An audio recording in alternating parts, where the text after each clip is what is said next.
The next paper will be Dr. Alexander Karachunsky from Russia.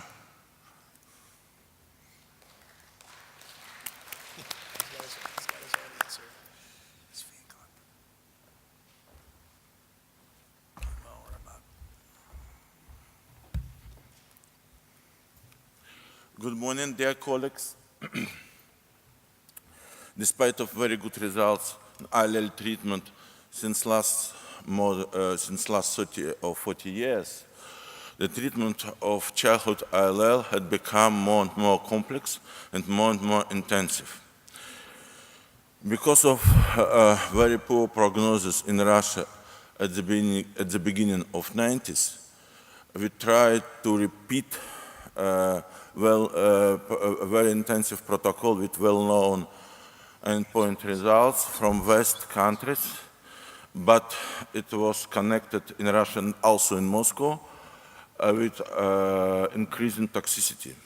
So to address this problem, the Moscow-Berlin cooperative group was developed, and in this report I want to show our important scientific results. And here you can see this slide, the two very important prospectively organized and randomized trials, MB 2002 and MB 2008.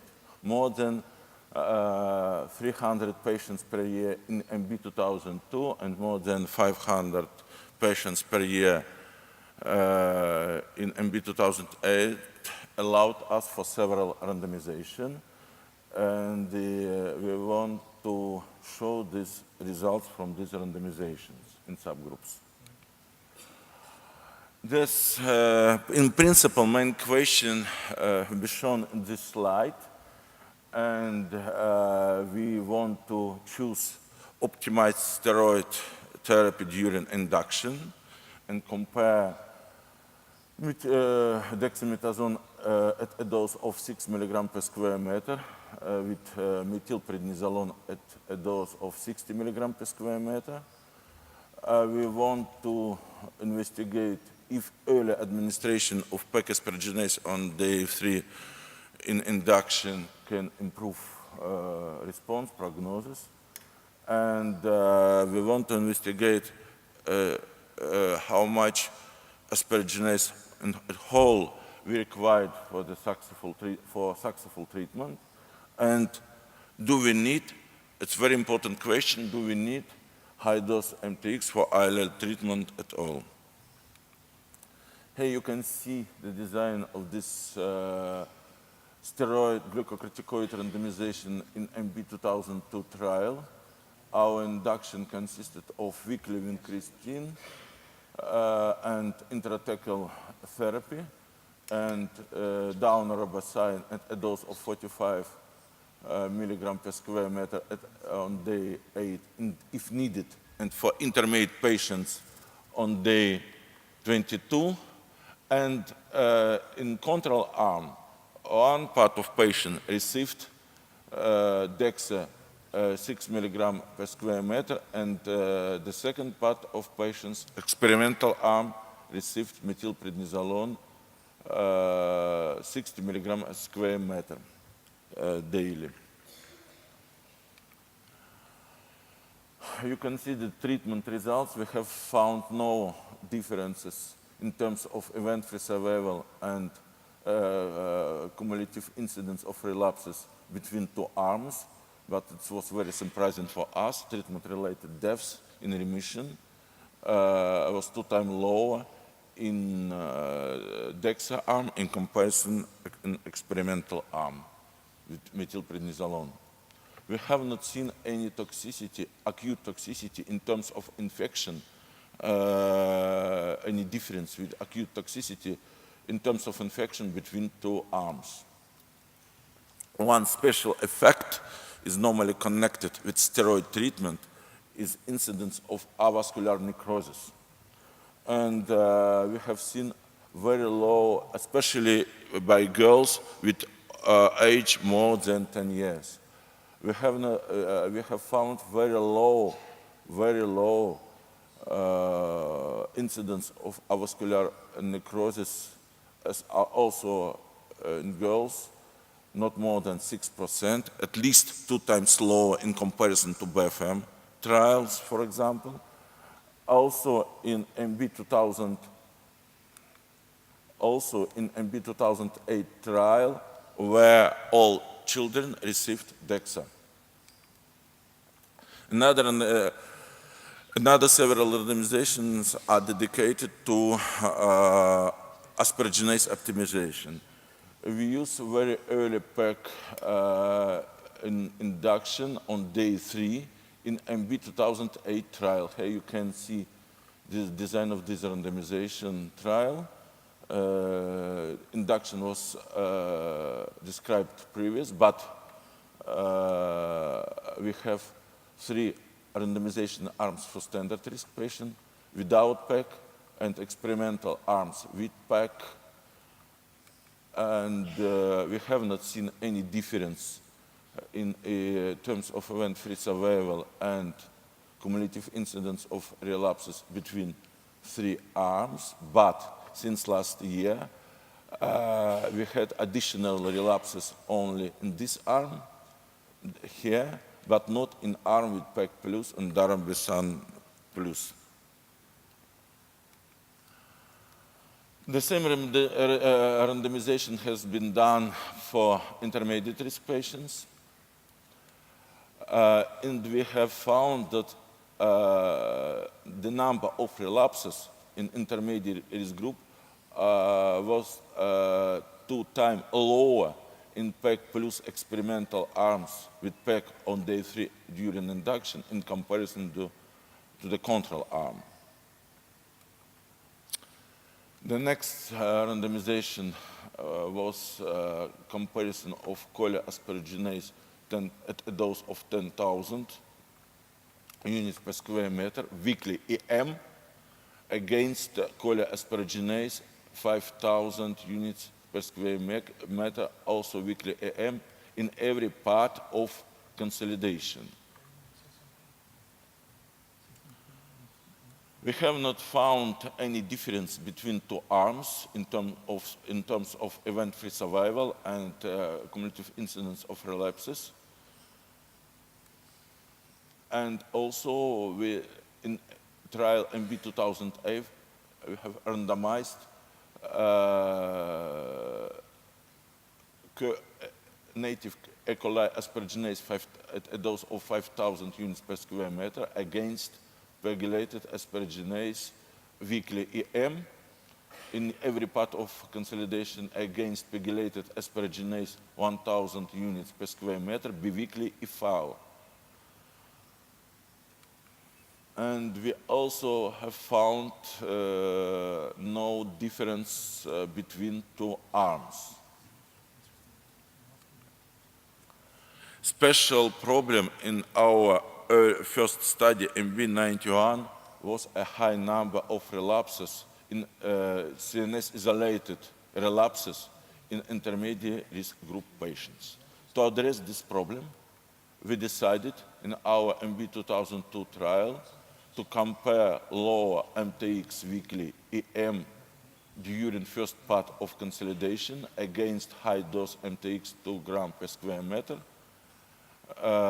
biweekly EFAO. But patients in every arm, also in arm with lower MTX, have received additional 3 intrathecal injections. We have not seen any difference between low and high-dose MTX in intermediate risk patients in terms of event-free survival and cumulative incidence of relapses. And we also have not found any difference in terms of isolated CNS relapses between low and high-dose MTX in patients with DEXA in induction in MB 2002 trial. And you can see the consolidation in Moscow-Berlin protocol. And in MB 2002, the design of consolidation with low MTX was practically identical with design of consolidation in MB 91. But it was only one difference, 3 additional intrathecal injections.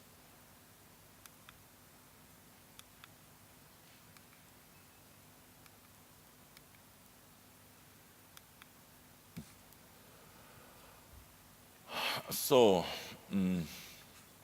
we continued to investigate low and high dose MTX in MB 2008 trial because of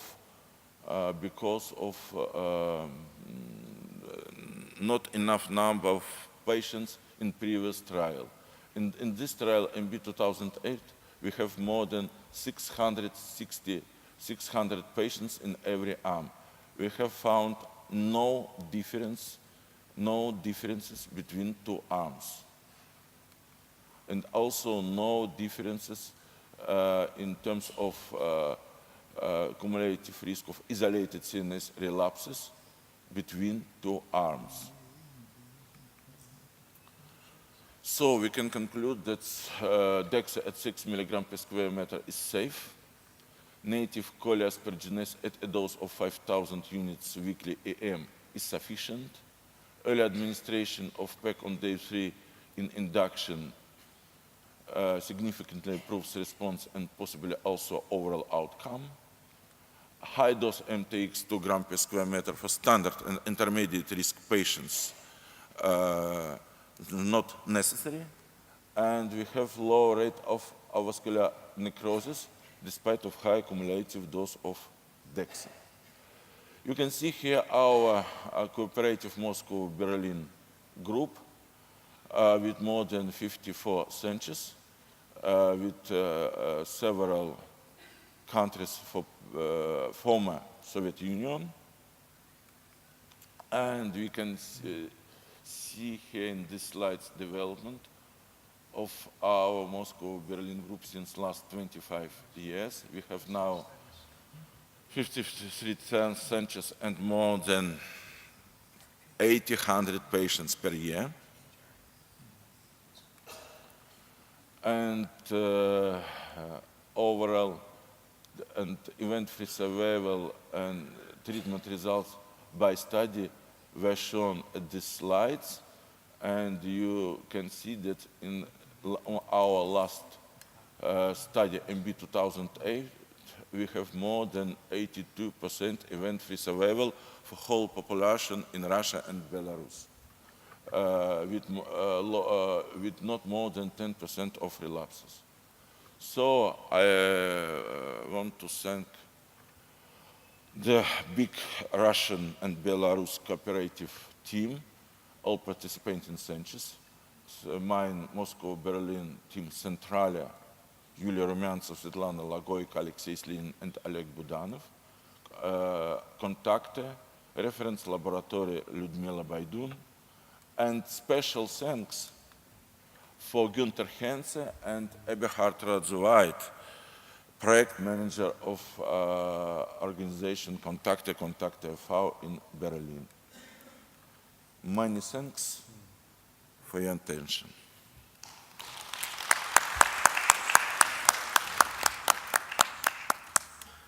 Questions? Please.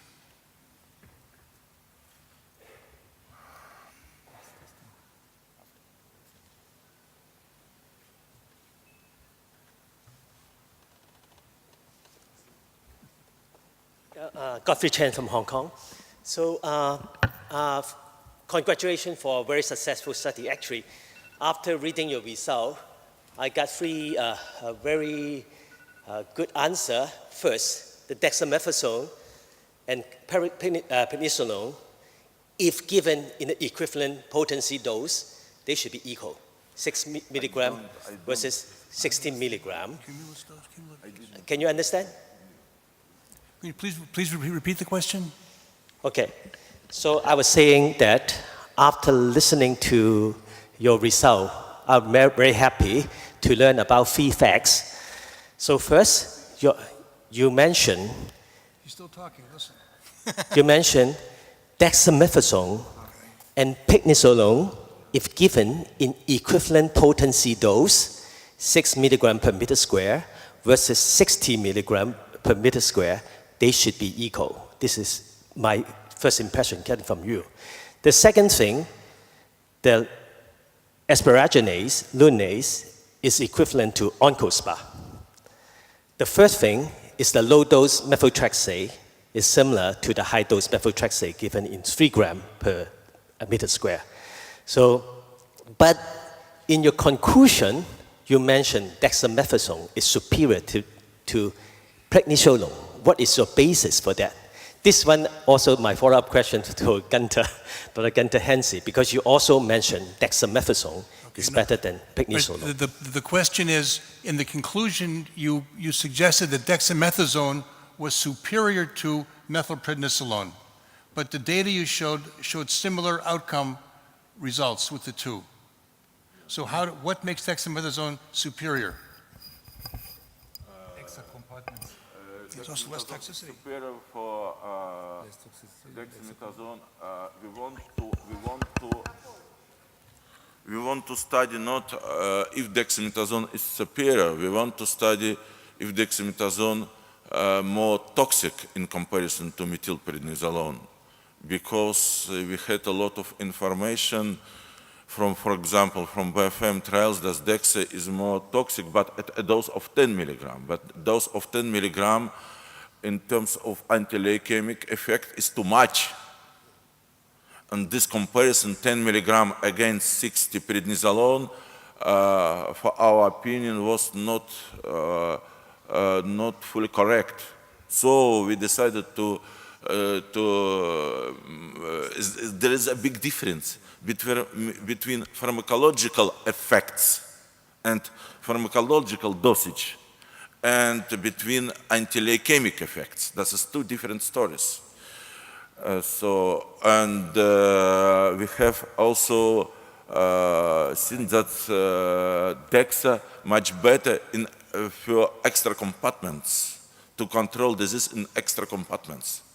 But do you have data to support that? Okay, thank you. Second question? I mean, because he said the extra, cellular No, compartment. I think he's suggesting that there was better extra compartment control with dexamethasone. Was there any data in his study to support it? But for example, is there higher CNS relapse in the prednisolone arms versus the dexamethasone arm? We have not. We have more isolated CNS relapses in arm with methylprednisolone in comparison to DEXA, but only for children with small children under 10 years old. So it was published in Leukemia in March in the last year. Okay, yeah, thank you.